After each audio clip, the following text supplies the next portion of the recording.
My name is Penelope Clark. I've been married for 5 years. Today, my birthday, should have marked a milestone in my life. A celebration of love and togetherness. Yet Grayson, my husband, never came home, not even late at night. But of course, the truth of his absence wasn't hidden. Social media revealed it all. In a high-profile and unashamed display, there he was, smiling intimately with Alice, his new secretary, forming a heart with their hands. Matching rings gleamed under soft lighting, like cruel mirrors reflecting my pain. I stared at the photo. It pierced my chest like a blade, yet curiously, my eyes no longer wept. In that moment, I realized something profound. I no longer felt the need to cry. There was an emptiness now, a distance between the woman I once was and the person I had become. I stared at the photo for a long time, my hand steady, as I clicked like and left a comment. Nice, it suits you. The words tasted bitter, yet I spoke them with a calmness that surprised even me. Grayson then called me, his face appearing on the screen, his arm around Alice. She was crying. He looked visibly irritated, his voice unsteady, perhaps from drinking. Penelope, can't you take a joke? His expression was a mix of annoyance and mockery. All right, you've made enough of a fuss these past few days. That's enough. Get dinner ready and wait for me at home. But listen, Penelope, this is the last time I'll tolerate your tantrums. Once, this would have shattered me. I would have screamed, demanded an explanation, forced him to see the depth of my hurt. But something within me had shifted. A part of me, once so eager to fight, had learned the art of letting go. I turned my gaze to the divorce papers lying on the table. They were signed, waiting for him to see them. No more words, no more explanations. The decision had been made, not out of spite, but out of necessity. I grabbed my suitcase and walked out the door.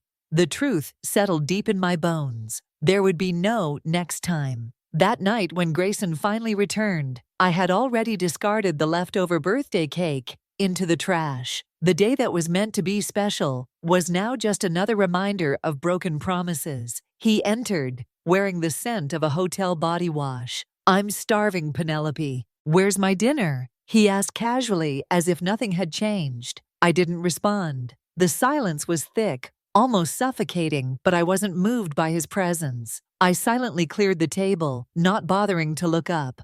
There was a time when he had a sensitive stomach that I would have jumped up in an instant, no matter the hour, to prepare food for him. But not anymore. He paused, confused by my silence, glanced at the cake in the trash, and then chuckled, almost mocking. What's this? Are you upset? I didn't answer. I simply dumped the last plate of food, took a sip of water, and then spoke, my voice calm, steady, distant. Didn't you already eat? He didn't seem bothered by my indifference. Instead, he smirked and pulled out a delicate gift box from his pocket. Did you think I forgot your birthday? Alice picked this for you. I opened the box. The ring inside was the same one Alice had worn in the photo earlier that day. His birthday gift felt like an insult, a second-hand gesture that only served to remind me of my own invisibility in his life. I couldn't suppress the cold laugh that escaped my lips, my disdain clear. You should give it back to Alice, I said, my voice unwavering. I don't use second-hand things. I find it dirty. His expression darkened, his impatience evident. He drummed his fingers on the table, his voice laced with irritation. Penelope, enough. Can't you learn from Alice? Look at how considerate she is. Sometimes I truly regret marrying you. His words cut deep, but they didn't break me. They simply exposed the truth I had been unwilling to face for so long. The man I had loved had become a stranger, and my sacrifices, my devotion, my career, my time had become nothing but forgotten echoes. I clenched my fists, my nails digging into my palms, but I felt no pain. Grayson noticed my silence, the change in me, and seemed surprised. But I didn't seek his approval anymore. I didn't crave his attention. When his hand reached for the necklace in the box, intending to place it around my neck, I stepped back. His expression froze, confusion and frustration mixing in his eyes. For the first time in a long time, I met his gaze. My voice was soft, yet final. a quiet determination carrying weight. "Grayson, let's get a divorce." And with those words, I knew there would be no turning back. It wasn't about stubbornness. It was about reclaiming my dignity, my identity, and my life. There would be no next time. There would only be the freedom to walk away. Instinctively, I took a step back, a subtle movement of self-preservation. Grayson's outstretched hand froze midair, suspended between his need to control and my refusal to be controlled. His face darkened, his eyes flashing with a restrained fury.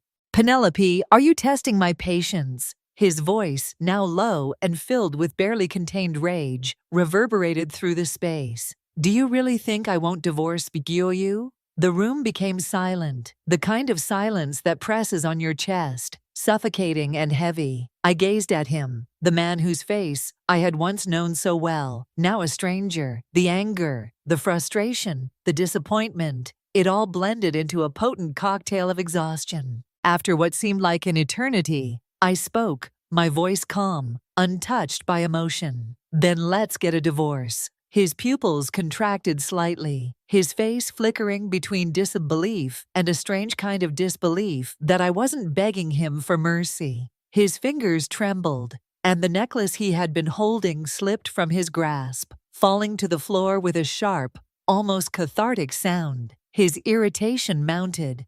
"How long are you going to keep this up?" I didn't respond. His words, those attempts to provoke, to push me into some kind of reaction, didn't matter anymore. They were hollow, desperate cries from a man who had long since abandoned any trace of respect for me. "It's just a birthday gift. For God's sake, when did you become so petty? Alice has been busting her ass to help me secure this project, and you just sit around enjoying my wealth. What more do you want?" The irony of his words wasn't lost on me. His accusations were like the cruel laughter of a man who had never learned the meaning of sacrifice, of partnership. I let out a quiet breath. In that moment, I realized that any remnants of our relationship had completely shattered. The truth had been laid bare. We were done, and there was nothing left to salvage. I turned and walked toward the bathroom, seeking solace in the simple act of washing away the exhaustion of the day. I needed to cleanse myself, not just physically, but emotionally. Afterward, I moved into the guest bedroom, no longer willing to acknowledge his presence behind me. The door to the master bedroom slammed loudly, the sound of his childish venting. The night passed in silence, but just as I was about to fall into a peaceful sleep, I heard his voice, speaking on the phone outside the room. His tone was warm, almost affectionate, a stark contrast to the cold, detached words he had spoken to me. "Okay, don't worry. I'll come pick you up from the bar now. No need to be scared. If money can fix it, then it's not a real problem." I closed my eyes, but the words were like cold water, sinking deep into my bones. I thought of all the times I had done the same for him, sitting through late nights, enduring the alcohol-fueled conversations, staying up until dawn to help him secure business deals. And for what? A lukewarm, "Thanks for the effort, honey," in return. I had once reached out to him, panicked, after a minor car accident while driving his car. I was shaken, terrified, and all I had received was an impatient sigh and the words, "Do you always have to make trouble for me?" And now, for Alice, a woman who had done nothing but worm her way into his world, he would drop everything to rush to her side, reassuring her that he could fix everything, as if she were the most precious thing in his life. A quiet, bitter exhaustion settled over me. I shut my eyes and, for the first time in what felt like forever, fell into a deep, untroubled sleep. My dreams no longer featured Grayson. They were mine to shape, mine to define. The next day out, I began planning my own future. I wasn't going to wait for him any longer. It was time to take back what should have always been mine. I had a chance. A real chance to secure a major project that could change everything. Leveraging my connections, I managed to gain entry into an exclusive business banquet, an opportunity to meet Mr. Brooks, the key figure in securing this deal. What I hadn't expected, however, was that Grayson would be there, Alice by his side as always. The moment his eyes fell on me, his expression soured, his brows furrowed, annoyance clear on his face. "What are you doing here?" His voice was sharp, laden with suspicion. Alice, ever the instigator, clung to his arm and smirked. "Oh, my dear sister-in-law, are you here to spy on your husband, or do you just not trust Mr. Clark?" Her words were sharp, meant to provoke, to drag me into the mud with her. But I didn't rise to the bait. I didn't even flinch. Grayson's face darkened even further, his patience running out. Without another word, he grabbed my arm roughly, dragging me toward a corner, his grip like iron, his fingers pressing into my skin. The pain shot up my arm, and I glanced down. Red marks were beginning to form where his fingers had dug in. How much must he despise me to treat me like this? The thought crossed my mind as I struggled to free myself from his grip. "What the hell do you think you're doing?" he spat. His anger was barely contained, simmering just below the surface. "Why do you have such a problem with Alice? Why did you follow me here?" I met his gaze directly, my eyes devoid of all emotion. There was nothing left to say, no justification to make. His words had lost their power over me. "I'm warning you," he continued, his voice a low, threatening growl. "This project with Mr. Brooks is crucial. Alice is the only one who can help me secure it. If you dare to mess this up, I swear, I'll divorce you for real, this time." The cold steel of his words sliced through the air. It was the final confirmation that this was no longer about love or partnership. It was about control, manipulation, and power. I stood there for a moment, feeling the absurdity of it all. He had stopped pretending, hadn't he? No more games, no more decency, just cold, calculated self-interest. I wrenched my arm free from his grip, spinning around without a word, and walked away. In that moment, I realized something profound. I had been fighting for someone who no longer existed. The person I had once known, the man I had loved, was gone. But I was still here. I was still alive, and I was going to take back everything I had lost. I picked up a glass of wine and made my way to Mr. Brooks. The banquet hall glittered with chandeliers, filled with the low hum of chatter and the clinking of glasses. When Mr. Brooks spotted me, he immediately broke into a warm smile, extending a hand in greeting Penelope. "It's been a while." His tone was friendly, welcoming. "I heard you're working on launching your own firm."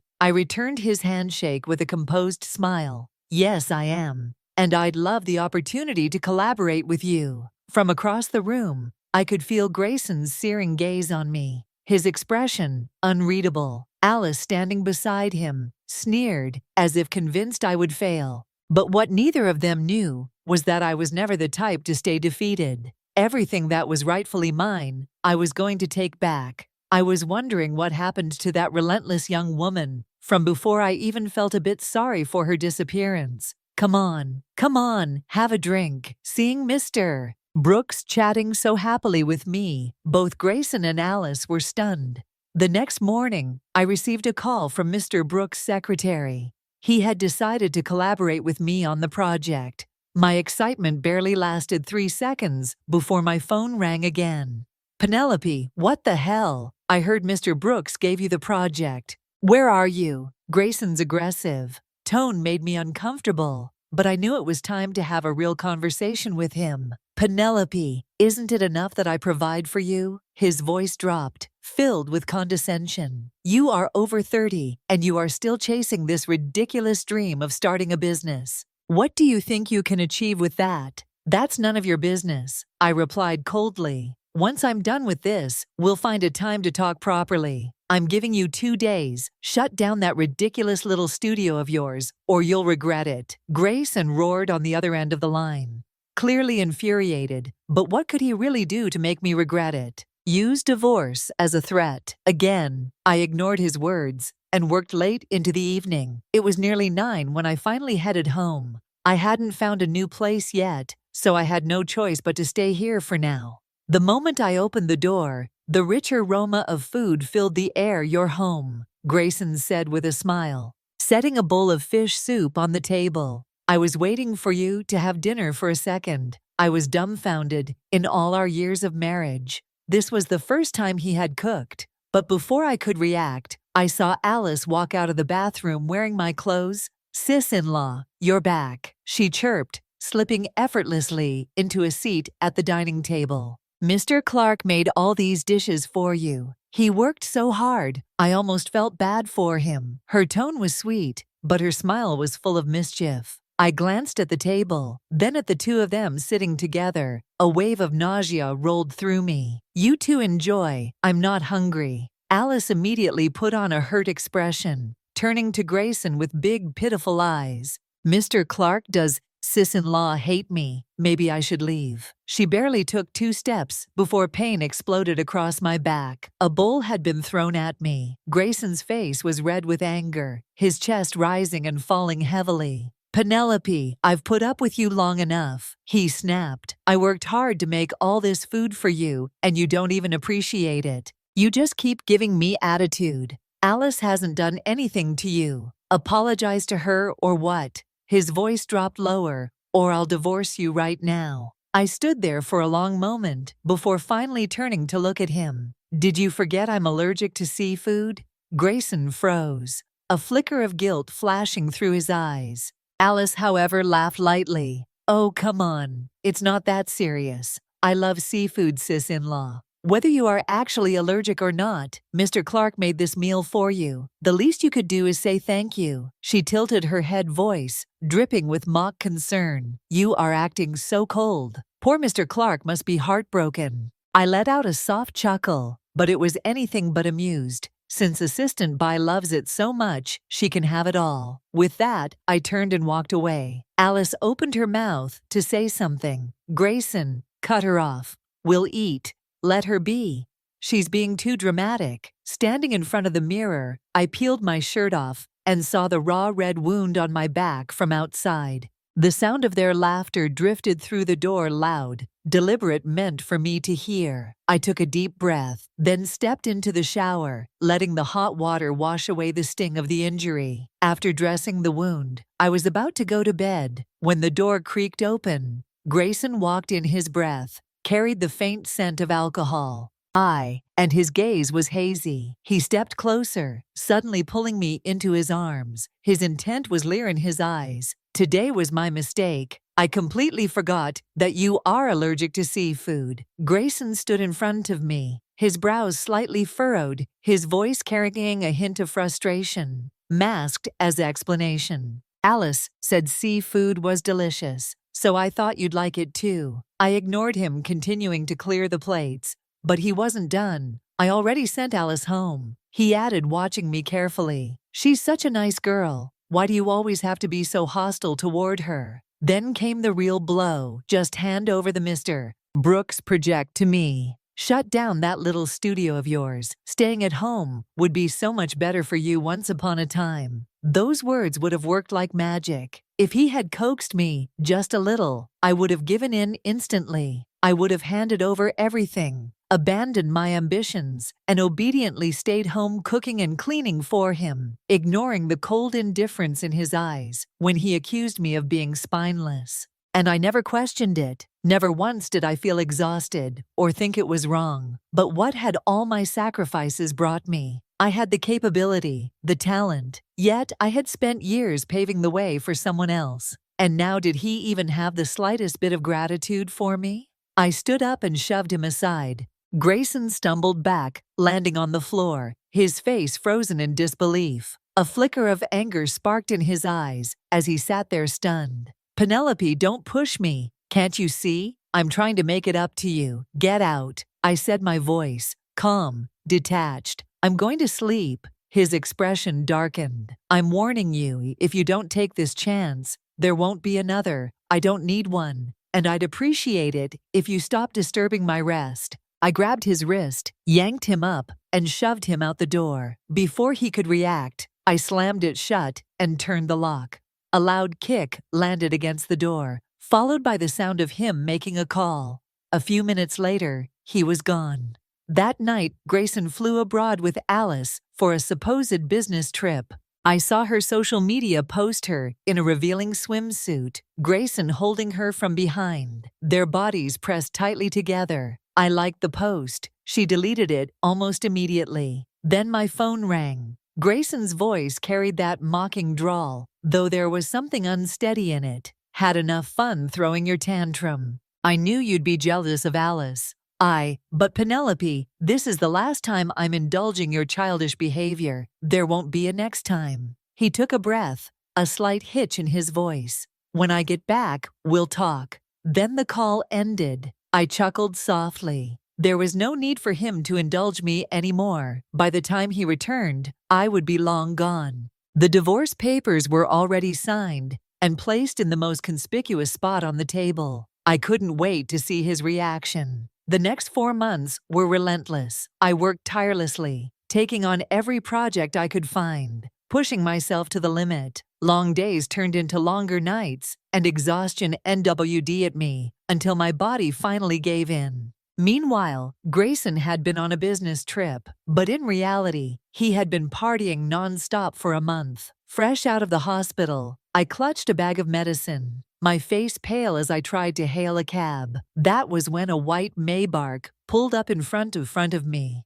The window rolled down. Grayson's eyes flicked over me. His expression twisted in disdain. "What's with that sickly face? What the hell have you been up to while I was gone?" From the passenger seat, Alice let out a soft laugh. Maybe she was too worried about Mr. Clark, just couldn't stop thinking about him. Grayson smirked at that, turning to me with amusement dancing in his eyes. "Penelope, get in the car since you're so concerned about me. I'll be generous and forgive you for all the nonsense you pulled before." Then, as if you were granting me some great favor, he added, "But you still owe Alice an apology. She didn't do anything to deserve your attitude." I met Alice's smug gaze for just a second before I turned and stepped into the waiting taxi without a word. For the past month, I had been sleeping in a tiny back room at my studio, barely stopping to breathe as I worked. My phone buzzed relentlessly. On the ride over, call after call, but I ignored them all. When they didn't stop, I blocked his number. Tonight was important. Mr. Brooks was hosting his birthday gala, and if I played my cards right, he would most likely sign off on my next big project. All I had to do was make sure he enjoyed himself. The banquet unfolded just as expected. Grayson and Alice were there side by side, presenting themselves as the perfect couple. Alice,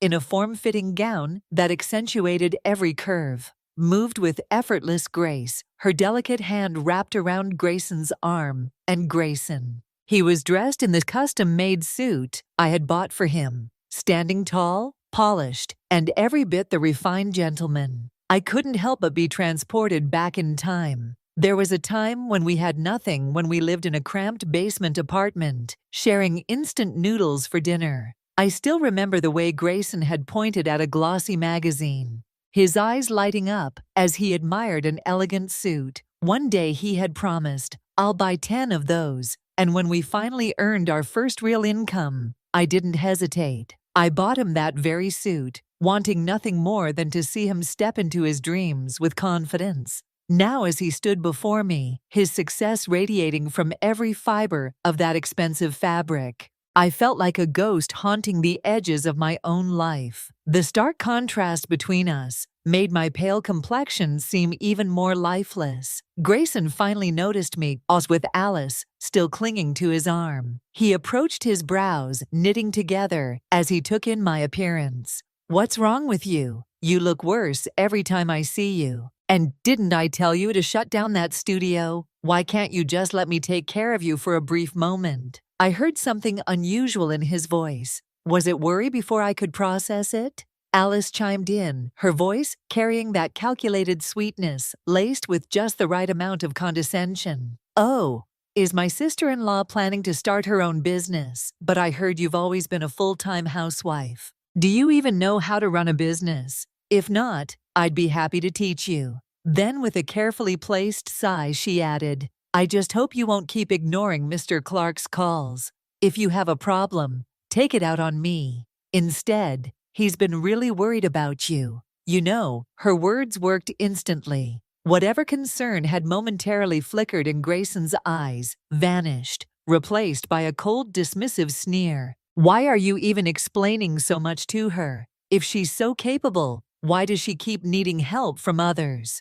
I let out a quiet laugh, shaking my head. It was almost amusing throughout this entire exchange. I hadn't said a single word yet. They had already crafted the narrative, played both the accuser and the victim, and neatly placed me in the role of the unreasonable, bitter wife. I finally spoke, my voice calm and steady. Have you even been home lately? Grayson blinked, momentarily thrown off, then frowned. You know how busy I am, and with you constantly opposing me like this. Penelope, you are only making things harder. Do you have any idea how exhausting you are? I smiled. Then come home tonight. I promise. After that, you'll never feel exhausted again. With that, I stepped past them, making my way toward Mr. Brooks, leaving Alice behind, who, as if fueled by the desire to impress Grayson, had thrown herself into toasting the man relentlessly. Glass after glass, she drank with reckless enthusiasm, desperate to prove herself indispensable. Meanwhile, I wasn't faring much better. I had yet to fully recover from my illness, and the repeated toasts were only making the sharp pain in my stomach worse. I quietly rose from my seat, intending to slip away to the restroom and take another painkiller. But as I turned, my vision blurred in my daze. I miscalculated my step and stumbled against the edge of the table before I could react. A firm hand caught me, Grayson. His grip was strong, but his expression was laced with frustration rather than concern. What the hell are you doing, Penelope? He snapped, his voice low but seething. Give it up already. Alice can hold her liquor better than you ever could.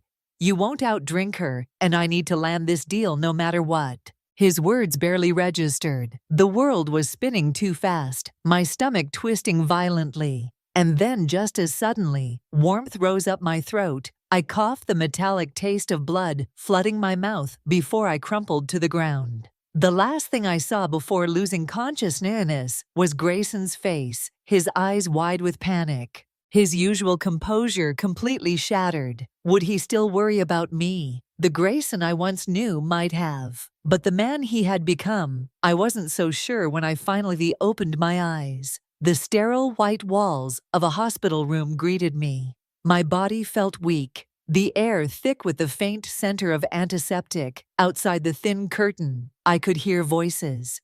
Grayson's, low, intense, and the doctor's, edged with irritation. You're telling me she's back here already? The doctor sounded exasperated. She was just discharged a few days ago. Didn't she get her medication today? How could she be back in this condition so soon? I turned my head slightly, staring at the ceiling. My mind a whirlwind of exhaustion and clarity. I already knew the answer. Grayson stood by my hospital bed, his face etched with worry, his fingers clenched into fists, his shoulders tense, as if he was struggling to contain some emotion. When the doctor finished speaking, he numbly repeated the words, his voice barely above a whisper. She's been in the hospital for days. Yes, days, because I had been pushing myself too hard, staying up late to perfect a project proposal, ignoring the persistent discomfort in my stomach. I had convinced myself that it was just temporary, that the pain would go away once I finished my work, but my body had finally given out.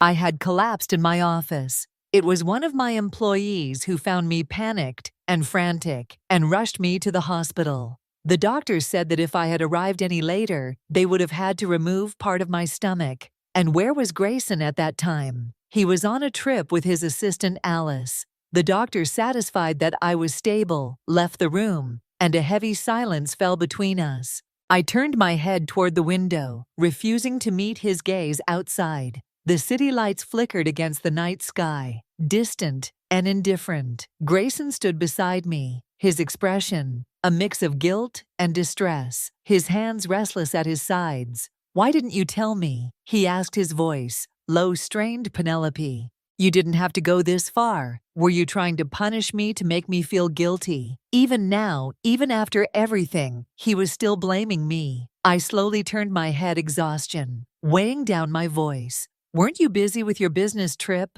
I thought I was being considerate. Yet somehow I'm still the one being blamed. There must have been something in my eyes that unsettled him, because his expression shifted. He quickly shook his head. No, it's not like that. Not like what? I interrupted, my tone sharper than before. Are you saying you and Alice were actually working, that it wasn't a vacation? Grayson's face froze. He didn't know that I had Alice's contact information. I hadn't told him, but I remembered exactly how I got it back. When she had just joined the company, Grayson had thrown a lavish welcome party for her, treating the whole office to an extravagant seafood dinner. Those who didn't attend were given a bonus. Instead, he had invited me too, though I could barely stand that night because of my worsening stomach pain. I had wanted to ask him to come home early and bring me some painkillers, but before I could even finish my sentence, he cut me off impatiently. For God's sake, Penelope, do you have to be so needy? I finally managed to arrange a gathering for my team, and now you want me to leave early? Just go to bed if you're not feeling well. His dismissive tone stung. My eyes burned with shed tears, but he wasn't done yet. Don't start with that watery-eyed act again. He snapped. Either come to the party or stop ruining the mood. I'm telling you, tears are the cheapest thing in the world. Then he hung up on me that night. I cried, not because of his words, but because the pain in my stomach was unbearable. I curled up in bed, waiting for him to come home, but he never did. It wasn't until 3 a.m. that Alice brought him back. She stood at the door supporting his drunk, barely conscious body, and gave me an apologetic smile. Sis, Mr. Clark had a lot to drink tonight. I wanted to call you, but I didn't have your number. That's why I brought him back myself, so I added her on WeChat. After that, she never once asked me to pick him up. Instead, my notifications were filled with posts about her and Grayson. Pictures from fancy restaurants, scenic views, little moments they shared. Anyone who didn't know better would have thought they were the couple, and I was just the outsider. Grayson must have sensed the shift in my expression, because he suddenly cut me off, his voice urgent. It was a business trip, that's all it was. You should rest now. I'll go home and get you some clean clothes. Without waiting for a response, he turned and hurried out of the hospital room, as if escaping from something he didn't want to face. It wasn't long before he came storming back, and his expression had darkened. His breathing was heavy with anger in his hand. He clutched a folder without warning. He threw it onto the bed, the papers spilling onto my lap. What the hell is this? He demanded. I glanced down. It was the divorce agreement. My signature was already on it. Grayson's eyes widened in disbelief. He took a shaky breath, his Adam's apple bobbing as he struggled to speak. Penelope, what is this supposed to mean? His voice cracked, almost as if he were choking on the words. I looked at him, my heart strangely calm. This, I said, is the ending you chose. The papers are clear. Let's get a divorce. Grayson, my voice was calm, devoid of any emotion. I simply looked at him, waiting. There was a time when his anger would have made me back down immediately, but now I felt nothing. His brows furrowed, confusion flickering in his eyes. Why have I not treated you well? That question almost made me laugh. How was I supposed to answer that? Had he treated me well? The countless conflicts, the endless exhaustion, the moments I needed him most. He was never there. And now he wanted to ask if he had been good to me. So instead I threw the question back at him. And have I not treated you well? You. He opened his mouth, but found no words. Just sign the papers. I don't want a cent from you. I just want this marriage to end. Grayson studied my face, as if searching for a trace of hesitation. Then after a long pause, he suddenly muttered, I'll get you some porridge. The doctor said you need something easy on your stomach. He staggered out of the room before I could respond. I let out a quiet sigh, but the porridge never came. Instead, Alice called him. She had been in a minor car accident, rear-ended while driving his car, because I had already blocked his number. He borrowed someone else's phone to call me. Penelope, Alice got into an accident. She was driving my car, so I need to take care of it. Just wait for me. Okay, I'll be back soon. I didn't reply, but through the phone I could hear Alice's voice. Mr. Clark, I'm so sorry. Good thing you are here. And then Grayson's low, reassuring murmur. It's okay. I'll handle everything. I'll handle everything. I hung up. Grayson didn't return until 3 days later. He walked into my hospital room rubbing his temples, exhaustion written all over his face. Alice had a fever these past 2 days, he said, sighing. I was busy taking care of her and handling things at the company. You are being discharged today, right? I'll send the driver to pick you up. Alice still needs me, but I'll come home after I finish up. You should go back and rest. He hadn't even reached the door before I picked up the lunch he had casually placed on the table and flung it to the ground. The container burst open, spilling its contents onto his trousers. Grayson took a step back, his face darkening. He turned sharply, pulling out a tissue to wipe his pants as he snapped. Penelope, what the hell is wrong with you? I'm sick of this. I met his glare with an icy stare of my own. If you are so sick of it, then sign the divorce papers. His hands froze mid-motion. He slowly looked up at me, his eyes blazing with fury. You'll regret this. I never will sign. Since he had torn up the first set of divorce papers, I had my lawyer prepare multiple copies in case he tried it again. I pulled open the drawer, took out another copy, and handed it to him. Sign it. His breath came fast and ragged as he snatched the papers from my hand. With reddened eyes, he scribbled his name at the bottom before throwing the documents back at me. I held them close, feeling the weight of my freedom in my hands. The bitterness in his gaze was unmistakable. Remember this moment, Penelope. Don't come crawling back to me crying for forgiveness. I didn't even spare him a glance. I won't forgive you so easily this time. Divorce required a 1-month cooling-off period, so I wasn't in a rush. The papers were signed, and that was enough for now. After I was discharged, I threw myself into work. My projects were gaining traction, and my small studio quickly expanded into a team of over a dozen people. Every time I attended a meeting or event, I would inevitably run into Grayson and Alice, always together whenever he saw me. He would let out a cold scoff before pulling Alice closer, as if he thought that would get a reaction out of me. I was no longer the blindly devoted Penelope who had once loved him. With the company growing, we landed another major project, and I decided to take my team out for a celebratory dinner. After a few drinks, I felt a bit unwell and stepped outside for some air. One of my male colleagues followed shortly after, bringing me my coat.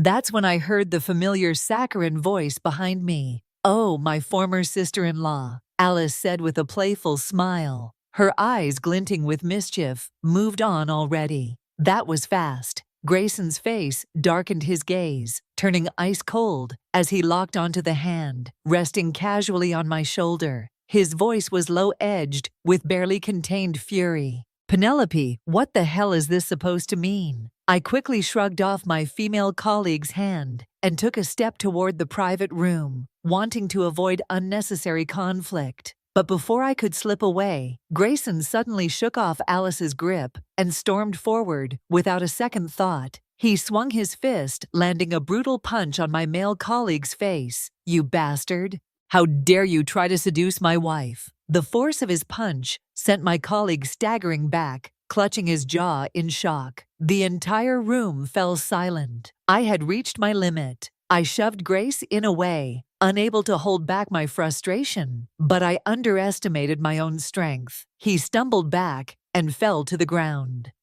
He looked up at me in utter disbelief, his eyes widening as they turned red. For a moment, he just sat there stunned. Alice rushed to his side, reaching out to help him up, but he pushed her away roughly. Instead, he just stared at me, his expression filled with hurt. "Penelope, you actually pushed me away." For another man, I exhaled slowly, meeting his gaze without hesitation. "If you show up in front of me again and continue harassing my employees, I won't just push you." His body tensed. He knew me too well. The old me would never have done this. The old me would have clung to him, doted on him, worried over him to the point of exhaustion. A single strand of his hair falling out would have been enough to send me into a panic. But now, looking at his pitiful expression, I felt absolutely nothing. In 1 week, the cooling off period will be over, I said evenly. We'll go straight to the Civil Affairs Bureau and finalize the divorce. After that, we are nothing but strangers. Grayson's shoulders stiffened, his entire body swaying slightly. Alice grabbed his arm again, but this time there was unmistakable joy flickering in her eyes, though she quickly masked it with a feigned look of anger. "Penelope, you are being so heartless," she snapped. "Mr. Clark has worked so hard for you, given you a good life, and now you are just tossing him aside like garbage." With that, she stormed toward me, lifting her hand to slap me. I felt a sharp pain in my stomach and couldn't react in time. I took the hit head on the slap, echoed in the room, my lips splitting as the taste of iron filled my mouth before I could respond. Grayson completely lost it with a sudden burst of rage. He shoved Alice away so forcefully that she nearly fell. "How dare you touch her? Who the hell do you think you are?" he roared. Alice froze her face, drained a color. "Mr. Clark, I was just doing this for you." But Grayson wasn't listening. He spun around and rushed to me, his face full of panic and regret. "Baby, are you okay? I'm sorry. I shouldn't have let her." He reached out to help me, but I smacked his hand away. A colleague quickly stepped forward and supported me. Instead, I wiped the blood from the corner of my mouth and cast Grayson one last indifferent glance. "I'll see you at the Civil Affairs Bureau in a week." As my colleague helped me walk away, Grayson collapsed onto the floor, his voice breaking.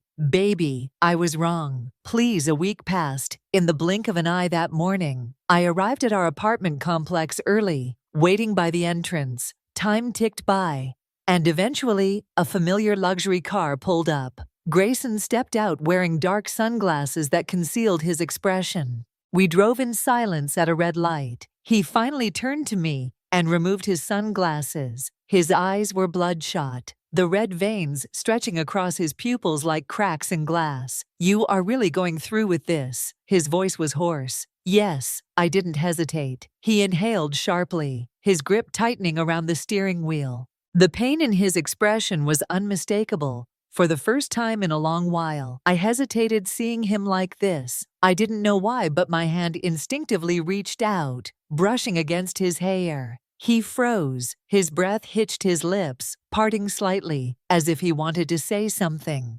Regret flickered in his eyes. But it was too late. We were already too far gone the moment we walked out of the Civil Affairs Bureau with our divorce certificates in hand. I hailed a cab. Grayson, however, wasn't ready to let me go. He stepped in front of the door, blocking my way. His breathing was uneven, his voice laced with frustration. "Penelope, are you really not going to regret this? Think carefully. If you change your mind right now, I'll forget everything that happened. We can still go back to how things were." He stared at me, waiting, hoping. "But if you get in that cab now," his voice dropped laced with finality, "there won't be a second chance ever." I pried his fingers off my wrist, looking him straight in the eyes. Then with a soft smile, I shook my head. "Give that second chance to someone else. Grayson, I don't need it. I never needed it before, and I certainly wouldn't need it now." Grayson's expression shifted before my very eyes at first, pure panic. Then within seconds, that panic twisted into something else, rage. Through the rear-view mirror, I saw him slam his fists against the hood of his car, one blow after another, his knuckles turning white with force. His breath came in heavy bursts, his whole body taut with frustration. Alice scrambled out of the passenger seat, her heels clicking against the pavement as she rushed to hold him back, her hands gripping his arms in an attempt to calm him. I turned away, fixing my gaze firmly on the road ahead. Let them be happy together. That was my only thought. I truly hoped that I would never have to see him again. But I was wrong. Grayson began weaving himself back into my life,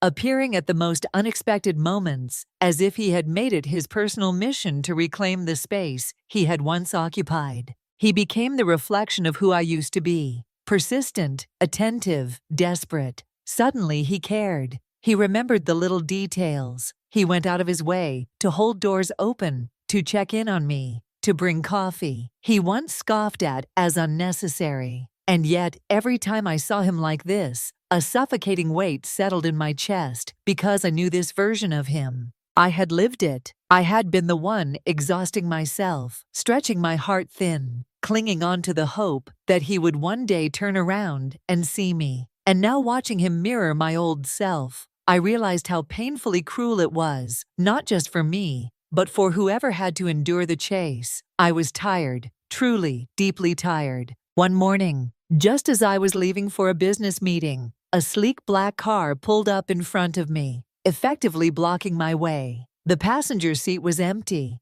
Alice was nowhere in sight. The window rolled down, and Grayson leaned over, flashing a smile that didn't quite reach his eyes. "Penelope, let me drive you. Let me drive you," as if we were still something, as if his sudden presence in my life wasn't entirely unwelcome. "No need." My response was instant, flat, absolute. I stepped around the car without a second glance, raising a hand to hail a cab.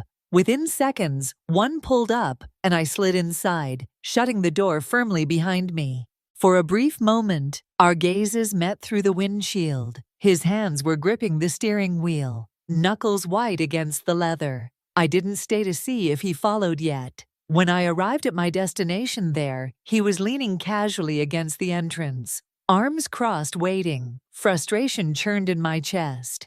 Can you stop following me?" Grayson smirked, the corners of his lips tilting upward in amusement. "Last I checked, you don't own this place." Infuriating. I didn't waste my breath, arguing with a shake of my head. I strode past him straight into my meeting. A part of me was curious just how long would this so-called change of heart last. The answer, less than half a day, because that afternoon, out of nowhere, I received a message. "Alice, is Mr. Clark with you?" I didn't hesitate. My fingers moved swiftly across the screen. My response, curt and undeniable. Yes, and for good measure. I sent her my location. It didn't take long. Within 20 minutes, Alice arrived. Tears clung to her lashes as she stumbled toward Grayson. Then, to my utter surprise, she dropped to her knees, right there in the middle of the building's grand marble lobby. "Mr. Clark, are you really leaving me?" Her voice trembled raw with desperation.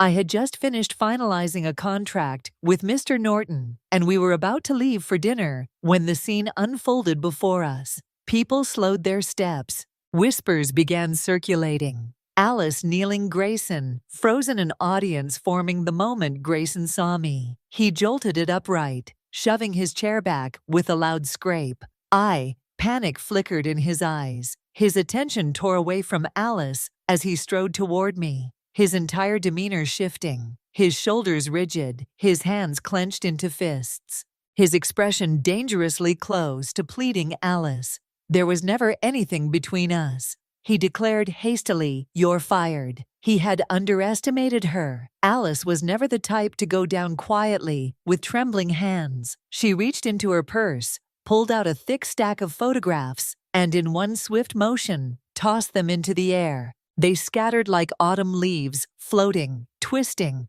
landing at our feet only. These weren't innocent images. The images stared back at me from the screen. Intimate, shamelessly revealing, some so explicit that just a single glance could set anyone's face ablaze. Grayson's complexion turned deathly pale as he registered what he was seeing. His breathing hitched, his entire body tensing as panic crashed over him. In violent waves, his hands trembled, but whether from fury or fear, I couldn't tell then. Without thinking, he lashed out, the sharp crack of his palm meeting Alice's cheek echoed through the room. She gasped, stumbling back, eyes wide with shock and betrayal. A hand flew to her face where an angry red mark was already forming. But Grayson wasn't looking at her anymore. His world had narrowed down to one thing. Me, Penelope. He was already running toward me, desperation lacing his every step. His voice broke as he pleaded, his words tumbling over each other.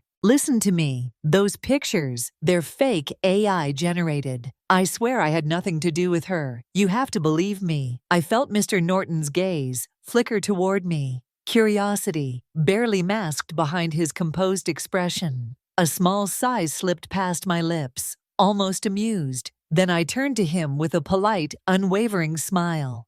We're already divorced, I said, my voice calm. Matter of fact, he's just my ex-husband. I paused, then continued smoothly. Now, Mr. Norton, let's focus on more important matters, shall we? For a brief second, he seemed caught off guard. Then, realizing he had let his curiosity get the better of him, he let out an awkward chuckle with a nod. He quickly regained his composure, and we stepped out of the room together. But Grayson wasn't done. The sound of hurried footsteps pounded against the floor as he chased after me, Alice trailing closely behind him. "Penelope, please don't go." His voice cracked raw with desperation.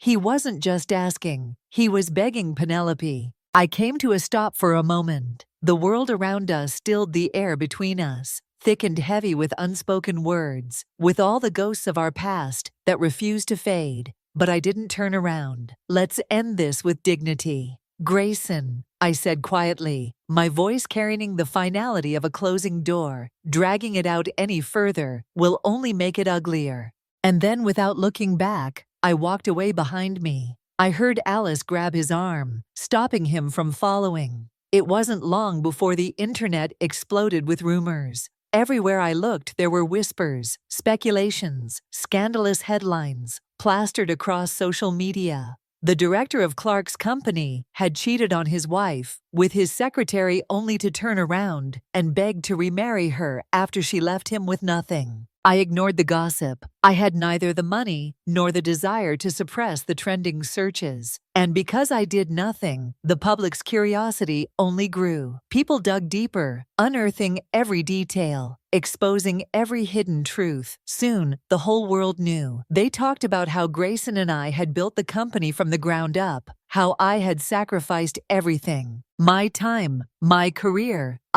my independence, to put the company on the right track. How in return he had demanded I become a full-time housewife while he indulged in an affair under the guise of business trips. Anonymous hotel staff came forward with stories claiming they had seen him with Alice too many times to count, always assuming they were a couple, never realizing it was an affair. The scandal spread like wildfire, impossible to contain Grace, and poured a fortune into burying the trending topics. But the public was relentless. Interest remained sky high, and soon it began to bleed into his professional life. His company's stock plummeted, millions lost overnight, and that was when the panic set in one night. As I was leaving my office, I found him waiting outside. He stood under the dim streetlights, his face pale, his eyes bloodshot looking. Nothing like the confident man I once knew. The moment he saw me, he rushed forward, his voice trembling. "Penelope, please help me." I didn't respond. I walked past him, heading straight for the underground parking lot, where my newly purchased second-hand car was parked.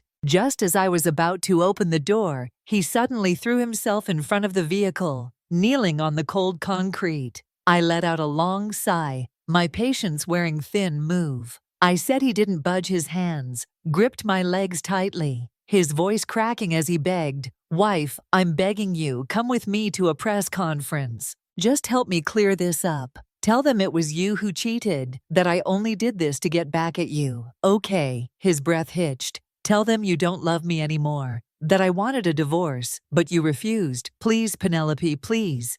His grip on me tightened, his desperation suffocating. I stared down at him, utterly shocked by his audacity. Was this really the man I had once loved? How could he be so selfish, so shameless? A sharp pain spread through my chest, not just from anger, but from the deep soul-crushing realization of how blind I had been all these years. I clenched my fists and took a deep breath, forcing myself to speak through gritted teeth. "Grayson, this is the last time. I'm warning you. If you show up in front of me again, I will personally make sure you are ruined." His head jerked up, eyes filled with disbelief. "But I'm your husband." I let out a short, bitter laugh. "Let the past stay in the past, Grayson. If you dare to keep harassing me, I'll hold my own press conference." I leaned in slightly, lowering my voice, just enough for him to hear. "You don't know, do you, that I have Alice's WeChat?" His face paled instantly. When we were still married, Alice was posting quite a lot on social media. I have screenshots of everything, including a photo of you in bed with her arms wrapped around you. Grayson, don't push me. His entire body stiffened. Even now, recalling those images sent a stabbing pain through my heart. It wasn't as if I hadn't given him a chance. The first time I saw those posts, I had still held on to hope. I had even messaged him asking him to come home for dinner if he had returned just once. Just once. I might have foolishly forgiven him, but he never did. All he gave me in return was indifference and impatience. Grayson staggered back, his face drained of all color. His knees wobbled before he collapsed onto the ground, tears streaming down his face. I watched him expressionless. Was he finally feeling remorse? Or was it just regret that things hadn't gone his way? People must take responsibility for their choices. He had made his, and I had made mine, because of Grayson. My anger burned so intensely that I ended up falling sick for 2 days. I lay in bed, feverish and weak, without checking my phone. It wasn't until my old college friend, the one who had helped me with the divorce, called me that I finally heard the news. Penelope. She said, her voice filled with barely concealed glee. Grayson is bankrupt. I immediately grabbed my phone and checked the headlines. It turned out that Grayson had trusted Alice too much. He had handed over major responsibilities, even letting her manage the company's finances. But when he tried to break up with her, she took all the company's liquid assets and fled abroad. And to make matters worse, someone had secretly recorded the scene of him kneeling in front of my car that night. The video had gone viral.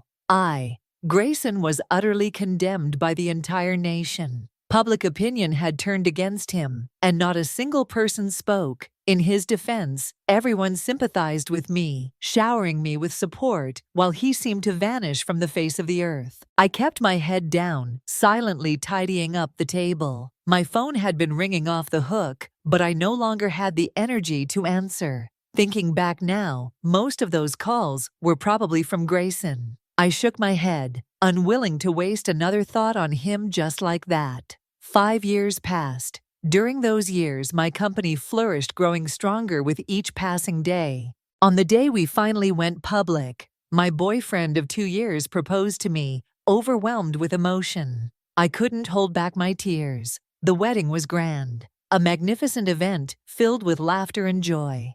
During the banquet, as I was making my rounds toasting the guests, a waiter accidentally bumped into me. I turned to steady myself, only for my breath to hitch. When our eyes met, it was Grayson. He stood before me, looking completely different from the man I had once known. His face was gaunt, his once confident gaze clouded with emotions. I couldn't decipher wife. The word barely escaped his lips before a woman. At least 20 years his senior stormed up and yanked him away. "You worthless bastard," she spat, dragging him off with a fierce grip. "I didn't marry you just to feed another mouth, and now you are bumping into the damn bride. When we get home, I'm gonna beat the hell out of you." Her voice was shrill, laced with contempt, drawing the attention of nearby guests. But Grayson didn't resist. He simply turned his head, casting one last look at me, his eyes filled with something raw, something resembling regret. I never imagined that the next time I saw him, he would have fallen so low. Later, I learned the truth. After his downfall, he had been drowning in debt, relentlessly hounded by creditors with nowhere to turn. He ended up working in a club, where he met the older woman he was now with, in exchange for financial security. He had no choice but to stay by her side for a long time. I thought about that look in his eyes, about the broken man he had become. In the end, I decided to settle the remainder of his debts. Not for him, but for myself, to give this past some semblance of dignity. If you ask me what I wish for Grayson now, I have no expectations, no lingering resentment. All I hope is that he finds happiness with the woman he's with now, as long as it's not disgusting. That's good enough. The evening breeze carried the scent of rain, mingling with the distant aroma of street food from a nearby vendor. Neon signs flickered along the sidewalk, casting pools of shifting colors on the damp pavement. The city was alive. Cars rushing past, hurried footsteps echoing against glass buildings, and somewhere in the distance, a street musician strumming a melancholic tune. I tightened my coat around myself, stepping out of the restaurant where I had just concluded another business meeting. The warmth of the interior still clung to my skin, contrasting with the cool night air. I glanced at my reflection in the window, a woman poised, confident, and utterly different from the one I had been years ago. As I made my way toward my car, my phone buzzed a message from my assistant. "The deal is finalized. Congratulations, boss." I exhaled softly, a small smile tugging at my lips. Another milestone, another achievement. This was the life I had fought for, the life I had built with my own two hands. Yet, just as I reached the car, something made me pause. A small commotion was unfolding near a convenience store across the street. A man, disheveled, haggard, was being scolded by the store owner. His voice was barely audible, his movement sluggish, as he struggled to pick up a few fallen bills from the ground.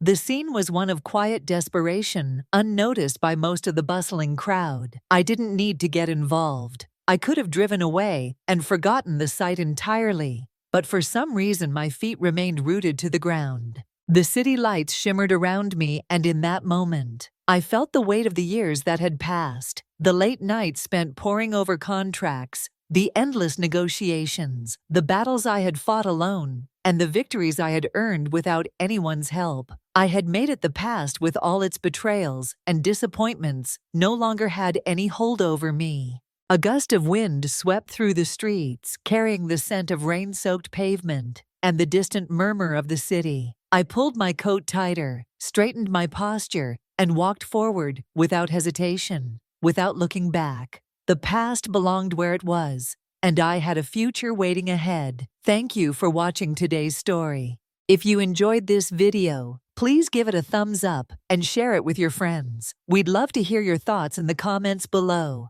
so feel free to share your opinions, and don't forget to subscribe to our channel for more great stories. We'll see you in the next video.